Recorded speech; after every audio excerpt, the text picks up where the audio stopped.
अरे अब सुंदर खूबसूरत बीवी की चाह किसे नहीं होती, लेकिन क्या हो जब बीवी की खूबसूरती ही पति के लिए सर दर्द बन जाए। देखिए जरा। चलो ना कहीं घूमने चलते हैं। हमारी शादी को इतने महीने हो गए हैं और हम दोनों कहीं घूमने नहीं गए। बाहर तक नहीं निकलने देती हो। चलो ना। अब आज नहीं, फिर कभी चलते हैं। आज ना मुझे बहुत काम है। वैसे तुम्हें कितनी बार बोला है घर से बाहर जाने का ना सोचा करो। तुम नहीं जानती दुनिया कैसी है। तुमसे जब भी कहीं घूमने जाने के लिए बोलती हूँ तुम यही बोलती हो। अरे तो फिर कब चलेंगे? और कैसी है दुनिया ये देखूंगी नहीं तो पता कैसे चलेगा। स्कूल से निकली ही थी कि पापा ने बालिग होते हुए भी शादी करवा दी। कहीं जाने को कहो तो कहते थे दूल्हे के साथ जाना, और अब दूल्हा भी ऐसा ही मिला है। पत्नी को रोता देख पति को दया आ जाती है। सच में आज बहुत थक गया हूँ। ऐसा करता है कल चलें? ठीक है, लेकिन कल के बाद कोई बहाना नहीं, समझे ना। पति परेशान रहता है। सोचता है भला की खूबसूरत बीवी को अगर बाहर ले जाएगा और कहीं दुनिया की नजर लग गई तो? अरे कोई मेरी बीवी को बहला कर मुझसे दूर कर देगा तो क्या? अगले दिन दोनों पति पत्नी घूमने जाते हैं तो उन्हें कुछ आस पड़ोस की औरतें देखती है। अरे आज दीपक और उसकी लुगाई की सवारी कहाँ जा रही है? अरे आज तो गली में चांद निकल आया, वो भी दिन में। और कहाँ घूमने जा रहे हैं? शादी हुई इतने महीने हो गए हैं तो सोचा आज एक साथ घूमने चले। क्यों, गलत है क्या उसमें? अरे इतनी सुंदर बीवी के होते हुए कोई कैसे घूमने ना जाए? आखिर पूरे गांव को भी तो दिखाना है कि गांव की सबसे खूबसूरत बीवी मेरी है। क्यों दीपक, सही कहा ना? नहीं काकी, ऐसी कोई बात नहीं है। कौन अपनी बीवी की खूबसूरती की नुमाइश करता है? अरे तो क्या हुआ अगर वो सबको दिखाना चाहता है। वैसे भी हर आदमी की किस्मत थोड़ी ना होती है दीपक की किस्मत जैसी कि सबसे खूबसूरत लड़की उसकी बीवी बन जाए। काकी ऐसा ना बोलो। मैं जितनी खूबसूरत हूँ ना, मेरा दीपक उतना ही समझदार और सुलझा हुआ है। उसने मुझसे शादी मेरी खूबसूरती देखकर थोड़ी ना की थी, अपने लिए मेरा प्यार देखकर किया। क्यों दीपू, सच कहा ना मैंने? हाँ बिल्कुल सच मेरी बुलबुल। कुछ दिनों बाद पति अपने दफ्तर काम पर जाता है। मैंने सुना है वो अपना दीपक नहीं है, उसकी शादी हमारे गांव की सुंदरी कोमल से हुई है। क्यों सच्ची? ऐसी बात है तो दीपक की तो लॉटरी लग गई। अरे क्या किस्मत है उस लड़के की, इतनी अच्छी नौकरी और घर में सुंदर सी छोकरी। अरे लड़के की तो लाइफ सेट है। किस्मत चमक गई है दीपक की शादी के बाद से। अरे कैसे ना चमके, सब कोमल की वजह से, नहीं तो तुम्हें लगता उसे कोई पूछता भी होगा। हाँ ये तो सही कहा, जिसकी बीवी कोमल जैसी हो उससे कौन बात नहीं करना चाहेगा। अरे पता नहीं कब हमें बुलाएगा खाने में। दीपक अपने साथ काम करने वालों की बातें दूर से सुन रहा था।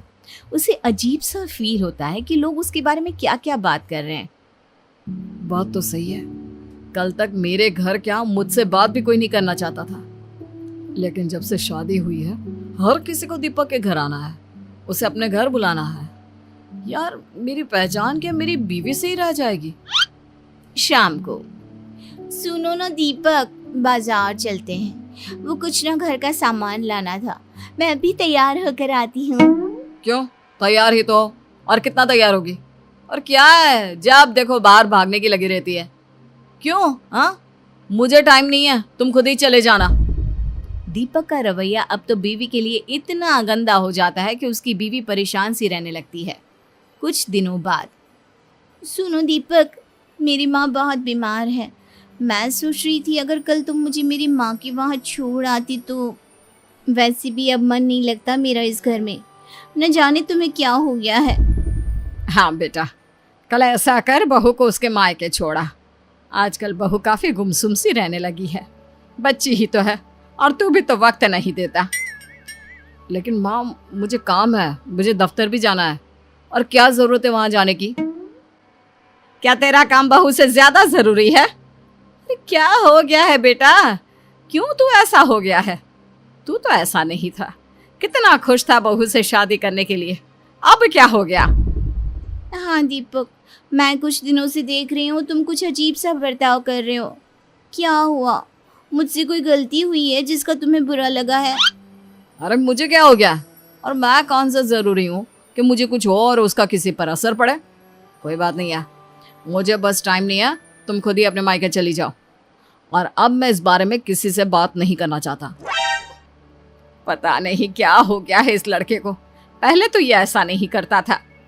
वही तो माँ जी, मुझे भी समझ में नहीं आ रहा कि ये ऐसे क्यों बात कर रहे हैं। पहले तो कभी ये इतनी छोटी छोटी बातों पर गुस्सा नहीं करते थे। अगले दिन बीवी अपने मायके के लिए निकल रही होती है कि वो पति से मिलने उसके दफ्तर जाती है। पता नहीं, शायद ऑफिस में कोई प्रॉब्लम हो। माँ से मिलने तो जा रही हूँ, लेकिन एक बार इन्हें बता देती हूँ। कल से तो बात भी नहीं की है इन्होंने। बीवी जैसे ही ऑफिस में जाती है सभी उसे देखने लगते हैं। तभी वो पति की कैबिन में जाती है, जहाँ अब तुझे क्या हो गया? तू अपनी बीवी से बात क्यों नहीं कर रहा? भला कोई अपनी इतनी सुंदर बीवी से नाराज रह सकता है क्या? वही तो, तू हमें बता, जो भी बात है हम तेरी मदद करेंगे। अरे क्या मदद करोगे जब परेशानी की जड़ ही मेरी बीवी है? ये सुनकर बीवी के पैर के नीचे से जमीन खिसक जाती है। लेकिन वो कैसे? तेरी बीवी तो सुंदर है और तुझसे बहुत प्यार भी करती है, तो परेशानी कैसी? उसकी खूबसूरती ही तो परेशानी है। मैं जब भी उसके साथ कहीं जाता हूँ ना, तो लोग मुझे ऐसे देखते हैं जैसे पता नहीं क्या देख लिया हो। शुरू में तो मुझे अच्छा लगता था, लेकिन जब लोगों के मन की बात जानी ना कि असली बात क्या है, तब मुझे बहुत बुरा लगा। लोग मेरे बारे में एक ही चीज़ सोचते हैं कि मेरी कितनी अच्छी किस्मत है, मुझे कोमल जैसी खूबसूरत बीवी मिली। लोगों को यकीन नहीं होता कि मेरे जैसे को कोमल जैसी बीवी मिल सकती है। लोगों को ऐसा लगता है कि मैं कोमल के लायक नहीं, मैंने कोमल को फंसाया है। सब जगह बस कोमल कोमल कोमल। कोमल के आगे तो मेरा कोई वजूद, कोई पहचान ही नहीं है। अगर कोमल मेरी बीवी नहीं होती ना, तो आज मेरी जिंदगी ऐसी नहीं होती। मुझे कभी कभार ऐसा लगता है जैसे मैंने अपनी जिंदगी में कभी मेहनत ही नहीं करी, सब काम कोमल की खूबसूरती ने करा है। मेरी मेहनत की तो कहीं बात ही नहीं आती। कोमल पति की बात सुनकर रोने लगती है। तभी उसके दोस्त की नजर कोमल पर पड़ती है। अगर सारी परेशानी की जड़ मैं ही हूँ, तो मैं अपना चेहरा प्लास्टिक सर्जरी से खराब करवा लेती हूँ। हाँ, यही ठीक होगा, और अच्छा ही हुआ तुमने सुन लिया, वरना मैं तुम्हें ये सब कभी नहीं कह पाता।